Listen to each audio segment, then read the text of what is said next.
గారికి వందనాలు. సంఘంగా మీ అందరికి నా వందనాలు. మరి మొన్న పోయిన గురువారం ఇంతకుముందు ఫస్ట్ సాక్ష్యం ఏంటంటే మా అమ్మాయి బీటెక్ చదువుతుంది. మా అమ్మాయి వెళ్ళటమే 2 నెలలు లేటుగా వెళ్ళింది. ఆ అమ్మాయి నేను అనుకున్నాను, ప్రార్థన చేస్తున్నాను. అక్కడికి వెళ్ళాక వాళ్ళు అరిశారు, 2 నెలలు లేటుగా వచ్చావు, నీ సిలబస్ మొత్తం అయిపోయినాయి, సగం క్లాసులు అయిపోయినాయి, నువ్వు ఇప్పుడు వచ్చావని చెప్పేసి వాళ్ళు అరిశారు.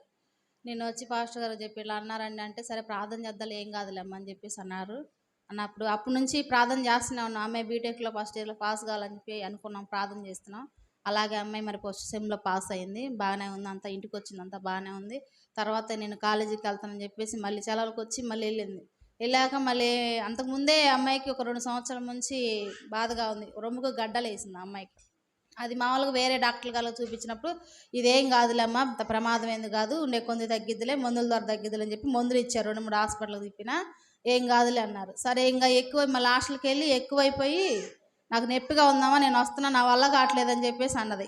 నేను అప్పుడు మా అక్కకు ఫోన్ చేసి అదే సరే ఆమె కాడికి వెళ్ళమ్మా, ఆమె కాడికి వెళ్ళినప్పుడు ఆమె చూపించిద్దిలే, నేను దూరంగా ఉన్నాను కదా, నీ దగ్గర పాటు ఎందుకులే అని చెప్పేసి మా అక్క కాడికి పంపించాను. మా అక్క కాడికి తీసుకెళ్ళి మా అక్క హాస్పిటల్కి తీసుకెళ్ళి చూపించింది. చూపించినప్పుడు ఒక 5 రోజులకు మందులు ఇచ్చారు. 5 రోజులు ఆడే ఉంచుకుంది ఆ అమ్మాయి. 5 రోజులకు మందులు ఇచ్చి 5 రోజులకు తగ్గితేనే తగ్గింది, లేకపోతే ఆపరేషన్ చేయాల్సి వచ్చిద్దమ్మా అని చెప్పేసి అన్నారంట. సరేలే ఏదైతే దేవుడి చిత్తం అని చెప్పి 5 రోజులు ప్రార్థనలో పెట్టాము. నీ చిత్తమేనయ్యా, నీ చిత్తం ఏదైతే అది జరిగించమని చెప్పేసి మేము ప్రార్థనలో, మరి పాస్టర్ గారు చేస్తున్న, సంఘంగా అందరూ చేస్తున్నారు, అదే విధంగా నేను చేసుకున్నాను ఆ బిడ్డ గురించి. అలాగ మరి 5 రోజులు ధర అమ్మాయికి ఏమి తగ్గలేదు, నొప్పి తగ్గలేదా అని చెప్పేసి బాధపడుతుంది. సరేలే అని చెప్పి మంగళగిరి హాస్పిటల్ నుంచి డాక్టర్ గారు, పెద్ద డాక్టర్ గారు ఆ గడ్డకు సంబంధించిన ఆయన వాళ్ళు హాస్పిటల్ వాళ్ళు పిలిపించారంట. సరే పిలిపిస్తే ఈ అమ్మాయికి ఆపరేషన్ పడిద్ది, ఈ అమ్మాయి వయసు అమ్మాయి కదా, మరి ముందు ముందు ఏదైనా ప్రాబ్లం రావచ్చు, చేపిస్తేనే మంచిది, చేయించుకోండి అమ్మ అని చెప్పేసి చెప్పారంట. చేయించుకుంటామని చెప్పేసి వీళ్ళు అన్నారు. మా బావ మా అక్కకి వెళ్తే వీళ్ళు అన్నారంట. అయితే ఎంత అవుతాయి అని చెప్పేసి వాళ్ళు అడిగారంట. 40,000 అయితే 40,000 చూసుకోండి అని చెప్పేసి అన్నారంట.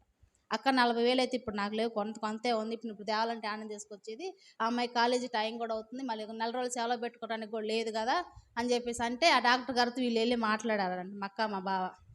ఎంత అని ఇట్లే సంగతి అంటే, సరే మంగళగిరి రాండి, మంగళగిరి ఎన్ఆర్ఐ హాస్పిటల్ కాడికి రండి, ఆ పేషెంట్ని నేను చూసుకుంటాను, ఆరోగ్యశ్రీ కార్డు మీద నేను చూపిస్తానని చెప్పేసి ఆయన ఎమర్జెన్సీగా మీరు జాయిన్ అవ్వండి అని చెప్పేసి అన్నాడు. ఆ రైతులు నాకు ఫోన్ చేశారు వాళ్ళు. ఫోన్ చేసి వెంటనే ఫోన్ చేశారు. నేను తెల్లారుజామున 5కి వెళ్ళాను, 5 గంటలకు వెళ్ళాము, మా ఆయన నేను ఇద్దరం వెళ్ళాము. వెళ్ళి ఆ అమ్మాయిని తీసుకొని మంగళగిరి హాస్పిటల్కి వెళ్ళాం. ఇంకా అడుగు పెట్టిన కాంచి మాకు స్టార్ట్ అయింది శ్రమ రావటం. సాతాను మాకంటే ముందుగా అది వెళ్ళిపోయింది, మాకంటే ఇంకా స్టార్ట్ అవుంది. ఇక్కడ ఆయన చెప్పాడు, మాట ఇచ్చాడు, జాయిన్ చేసుకున్నాడు. ఆయన ఎవరో కూడా నేను చూడలేదు, వాళ్ళు చూశారు. ఈ అమ్మాయికి గుర్తుందో లేదో కూడా నాకు తెలియదు. సరే వెళ్ళాము, ఓపీలు రాసుకున్నాం, అంతా బాగుంది. ఓపీల విషయంలో ఆరోగ్యశ్రీ కార్డు కొత్తవి వచ్చిన సంగతి అసలు నాకు తెలియదు. మళ్ళీ తీసుకున్నారంటే ఇంట్లో కొత్తవి వచ్చిన సంగతి నాకు తెలియదు. నేను పాత కార్డు తీసుకొని పోయా. పాత కార్డు తీసుకుని పోతే ఆ అమ్మాయి, ఆ పాత కార్డులో ఆ అమ్మాయి పేరు లేదు. పాత కార్డులో పేరు లేకపోతే ఈ అమ్మాయి పాత కార్డులో పేరు లేదు, ఈ ఆరోగ్యశ్రీ ఓకే అవ్వట్లేదమ్మా, మీరు తర్వాత రండి అని చెప్పేసి కొత్తది తీసుకొని రాండి అని చెప్పేసి అన్నారు.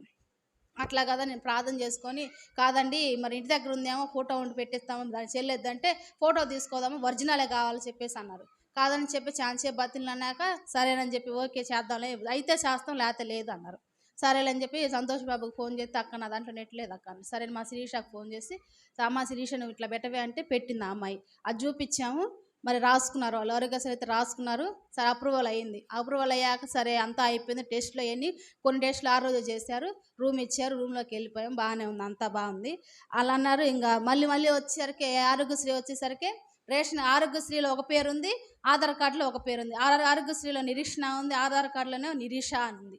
ఇది అప్రూవల్ అవుదమ్మా, డబ్బులు పడవు ఈ అమ్మాయి పేరు మీద, ఇది అటు ఇటు కాకుండా ఉంది, మీరు వెళ్ళి లాయర్ నోటర్ తెచ్చుకోండి అని చెప్పేసి అన్నాను. నేను ఎక్కడో ఉన్నాను, మా ఊరు ఏడా, మా ఉద్యోగం ఏడా, అసలు నేను ఎలా వెళ్ళాలి, అసలు ఏందని చెప్పి అప్పటికే 6:30 అవుతుంది టైం, 5:30 అవుతుంది.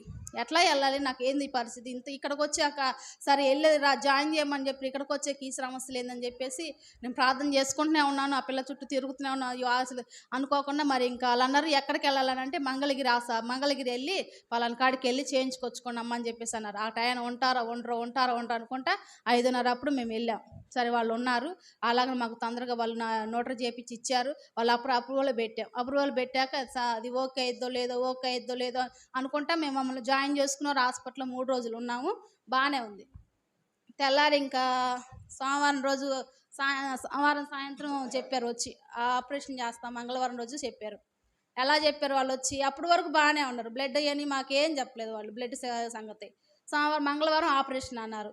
ఈ అమ్మాయికి అప్పటికే అంత మామూలుగా అయితే డేట్లో ఉంటే ఆపరేషన్ చేయరంట, ఏ హాస్పిటల్లో చేయరంట, ఎవరు కూడా చేయరంట. ఆ విషయంలో మాకు ఇంకొక టెన్షన్ మొదలైంది. ఆ అమ్మాయికి డేట్ టైం అయింది, డేట్ వచ్చింది కూడా, ఆల్రెడీ వచ్చేసింది. ఇంకా ఆపరేషన్ చేయరు, వెళ్ళిపోండి మీరు అని చెప్పేసి నర్సులు అంటున్నారు, వేరే వాళ్ళ కింద ట్రైనింగ్ డాక్టర్లు కూడా అంటున్నారు, ఇంక వెళ్ళిపోండి అమ్మ మీరు, ఇది పనికిరాదు, ఆపరేషన్ వెనకేస్తారు, మీరు వెళ్ళిపోండి. ఇదేందయ్యా ఇన్ని రోజులు ఉండి మళ్ళీ వెనకేస్తే అట్టయ్యా, మళ్ళీ రాలేమంటే రాలేమని చెప్పి మళ్ళీ ప్రార్థన చేసుకున్నాం, నీ చిత్తమేనయ్యా అని చెప్పేసి. డాక్టర్లతో పెద్ద డాక్టర్లతో మాట్లాడుతూ ఏం కాదులమ్మ చేద్దాం అని చెప్పేసి అన్నారు. సరే, ఆ విషయంలో సంతోషం కలిగింది. మళ్ళీ అట్టగా మళ్ళీ సిద్ధపరచుకున్నాక అన్నీ అయిపోయినాక టెస్టులు అయిపోయాక 7:30 అప్పుడు వచ్చిండు డాక్టర్ గారు, పెద్ద డాక్టర్ గారు వచ్చి, మొత్తం డాక్టర్ వచ్చి, మీ అమ్మాయికి బ్లడ్ తక్కువగా ఉంది, బ్లడ్ ఎక్కించాలి, అర్జెంటుగా ఎమర్జెన్సీగా మీరు పెట్టించుకోండి, బ్లడ్ పెట్టించుకోవాలి, లేకపోతే మేము ఆపరేషన్. ప్రతి క్షణం వాళ్ళు వచ్చి మాటికి ఆపరేషన్ ఆపేస్తాం ఇదే మాట, కానీ వాళ్ళ నోటికి ఏమి రావట్లేదు. అసలు ఏందా ఎట్లా జరుగుతుందని చెప్పేసి నేను అసలు భలే బాధపడ్డాను. ఆ క్షణం కూడా నేను ప్రార్థన చేసుకున్నాం, బాబులకు ప్రతి క్షణం వాళ్ళు నాకు ఫోన్ చేస్తాను, నేను వాళ్ళకి ఫోన్ చేస్తాను, ఇది నా సమస్య అని చెప్తూనే ఉన్నా. వాళ్ళు మేము ప్రార్థన చేస్తున్నాం, భయపడగాక అని చెప్పి వాళ్ళు అంటూనే ఉన్నారు. ఆ క్షణం కూడా మేము ప్రార్థన చేసుకున్నాం, ఇదిగో ఏది ఆటంకం లేకుండా జరిగితే అని చెప్పి. అక్కడికి 4-3 ఫోన్ చేసి, మా బావలు విజయవాడలో చిన్న బావ ఉన్నాడు, పెద్ద బావ గుంటూరులో ఉన్నాడు, వాళ్ళందరికీ ఫోన్ చేసి, వాళ్ళు ఏ పనిలో ఉన్నారో తెలియదు కానీ వాళ్ళు ఎమర్జెంట్లీగా వాళ్ళు రెస్పాండ్ అవ్వలేకపోయారు వాళ్ళు. సరేలేని చెప్పి మా తమ్ముడు ఇక్కడ పిడిగిరాల మా తమ్ముడు ఉంటే, మా తమ్ముడికి ఫోన్ చేసి, ఇలాంటి సంగతి, నువ్వు తెల్లారుజానక లేచి నువ్వు వస్తావా, ఎమర్జెన్సీకి కావాలి, ఇప్పుడు ఎక్కియాలంటున్నారా, ఇక్కడ ఇప్పుడు కాకపోతే రేపొద్దున ఎక్కించిన మధ్యాహ్నం కల్లా చేస్తాను అంటున్నారు, మరి వస్తావా అని వాడికి ఫోన్ చేస్తే, అక్క నువ్వు కంగారు పడగాక, నేను ఫోన్ చేస్తాను, 5 నిమిషాల్లో నీకు ఫోన్ చేస్తానని చెప్పేసి వాడు 5 నిమిషాలు మడిచిని మాట్లాడి మళ్ళీ నాకు ఫోన్ చేసి, 5 నిమిషాలు వాళ్ళు విజయవాడలోనే వాళ్ళ ఫ్రెండ్లు ఉన్నారంట, ఆపరేషన్ అర్జెంటుగా మా అక్కకి బ్లడ్ కావాలి, మా అక్క చెల్లికి, ఆ పిల్లకి మీరు వెళ్ళి ఇచ్చిరానంటే అప్పుడప్పటికి వాళ్ళు బయలుదేరి వచ్చారు పాపం పిల్లలు. అయ్యా మరి వాళ్ళు వెళ్ళి మళ్ళీ బ్లడ్ టెస్ట్ కాడికి వెళ్తే, నేను బ్లడ్ బ్యాంక్ కాడికి వెళ్తే ఏమో టైం అయిపోయింది, ఇప్పుడు మేము తీసుకో, రేపు రాను అని చెప్పేసి అన్నారు. ఇదేంది మళ్ళీ అంతా సిద్ధపరచుకున్నాక మళ్ళీ ఇట్లా జరిగింది ఏందని చెప్పేసి నేను బాధపడుతున్నాను. ఆయన అన్నాడు, అమ్మ ఇప్పుడు నువ్వు బాధపడొద్దు, ఏమొద్దు, మేము బ్లడ్ ఇస్తాము, రేపు వచ్చి డోనర్లు మాకు బ్లడ్ ఇవ్వమని చెప్పేసి అన్నారు. ఆ క్షణం 11:30 12 అయింది, వాడు బ్లడ్ ఇచ్చి అంతా చేశారక 12 నైట్ అంతా బ్లడ్ ఎక్కిచ్చారు. తెల్లారి ఆపరేషన్ చేద్దారు, వాళ్ళు వచ్చారు 9:30కి, వాళ్ళు వచ్చారు 9:30కి ఈ అమ్మాయిని తీసుకెళ్లారు. నాకు టెన్షన్ మొదలైంది. ఇంకా ఆ క్షణం ఎవరిని ఉంటే బాగుండు అనిపించింది నాకు. ఆ దేవుడు నాతో మాట్లాడుతున్నాడు, నేనున్నాను కానీ నీకు తోడు ఎందుకు, నీ అడుగులకు నేను ముందున్నాను, నువ్వు అసలు భయపడకాకుండా అనే వాళ్ళు ఎవరు లేనప్పుడు నేను బాధపడ్డాను. ఆయన అంటాడు నాతో మాట్లాడు. ఓ పక్కేమో బ్లడ్ ఇచ్చేవాళ్ళు వచ్చారు, వాళ్ళు మన అవసరానికి వచ్చారు, వాళ్ళని నేను చూసుకోవాలి, ఇటు పిల్ల ఆపరేషన్ థియేటర్లో తీసుకెళ్ళి ఆ పిల్లకి ఏం జరిగిద్దో తెలియదు అని చెప్పేసి నేను కంగారు పడుతున్నా, బాధపడుతున్నా. నా దేవుడు నాతో మాట్లాడుతున్నా, నాతో పరిశుద్ధాత్మ దేవుడు, నేనున్నాగా నీకెందుకు భయం, నీ అడుగును ముందున్నా, నీ ఆలోచనకు ముందున్నా, నీ కార్యాలన్నీ నేను జపలపడతాను, నువ్వు భయపడగా కంచినప్పుడు నాతో మాట్లాడుతున్నాడు దేవుడు. అలాగూ ఆ పిల్లగాళ్ళు ఇచ్చి బ్లడ్ ఇచ్చి వెళ్ళిపోయారు. అలాగ అమ్మాయి ఆపరేషన్ థియేటర్లో అప్పటికే అమ్మాయికి పైప్ వేసారంట, అమ్మాయికి ఆక్సిజన్ అందలేదంట, బాగా ఇబ్బంది కలిగిందంట. ఆ 9:30కు తీసుకున్న పిల్లని 1 గంట వరకు తీసుకురాలి ఆపరేషన్ థియేటర్ నుంచి, తీసుకొచ్చి ఐసీయూలో పెట్టారు. ఐసీయూలో పెట్టాక పైపులో వేసి అంత గందరగోళంగా ఉంది. ఏంది ఈ పిల్ల ఈ పరిస్థితిలో ఉందని చెప్పి నేను భయపడ్డా. ఆ క్షణం నుంచి కూడా దేవుడు మమ్మల్ని విడిపించిండు, చక్కగా ఆపరేషన్ జరిగించిండు. అన్ని క్షణంలో ఎన్ని ఆటంకాలు వచ్చినా, సాతను ఎన్ని ఆటంకాలు వేసి అది ఓడ చేయాలని, అసలు మమ్మల్ని ఇంటికి పంపించాలని చూసిన అన్ని సఫలంగా దేవుడు జరిపించి ఆపరేషన్ జయప్రదంగా జరిగింది. చక్కగా ఆపరేషన్ జరిగింది. ఆమెకి ఎటువంటి ఆటంకం లేకుండా ఇంటి తిరిగి వచ్చాము మేము. మా కొరకు మీరు ప్రార్థన చేయండి, మీ అందరి కొరకు మేము ప్రార్థన చేస్తాం.